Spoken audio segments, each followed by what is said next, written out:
Glad you could join us for this episode of Simple Yet Savory. Sometimes we'll opt to stay in for dinner, wine, and a movie.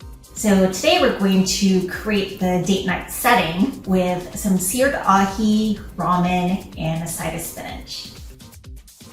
For this simple dish, we have black and white sesame seeds to coat the ahi steak. The sauce will consist of sesame oil, rice vinegar, soy sauce, and honey.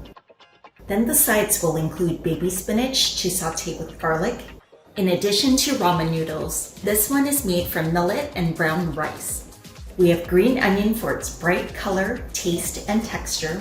And because we like some heat in our food, this wasabi paste will give us just that. First, we're going to mix the sauce so the flavors have a chance to meld. We have a pot of water boiling for the ramen. Then we're going to coat the ahi in sesame seeds, then sear it on each side for about 30 to 45 seconds. It's important to pat the ahi dry with a paper towel in advance to minimize oil splatter. You can sear the ahi for a minute or two longer if you prefer it less rare. As we let the ahi rest, we'll quickly wilt the spinach in olive oil and garlic for about 2 minutes to maintain its deep green color. After draining the ramen, we've added it back to the pot to mix in some of the sauce. Now slicing the ahi, you can see the seared edges framing this wonderful piece of fresh fish that's a textural delight. We've added a small dollop of wasabi paste because this one has a really intense flavor.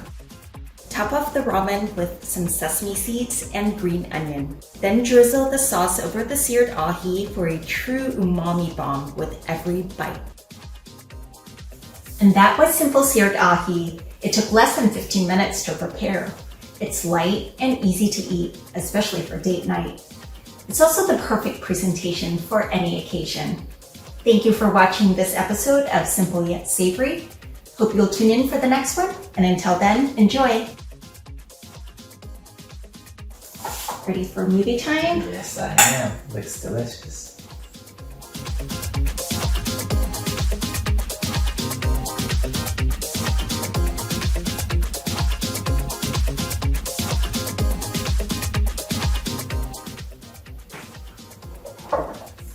Let's go.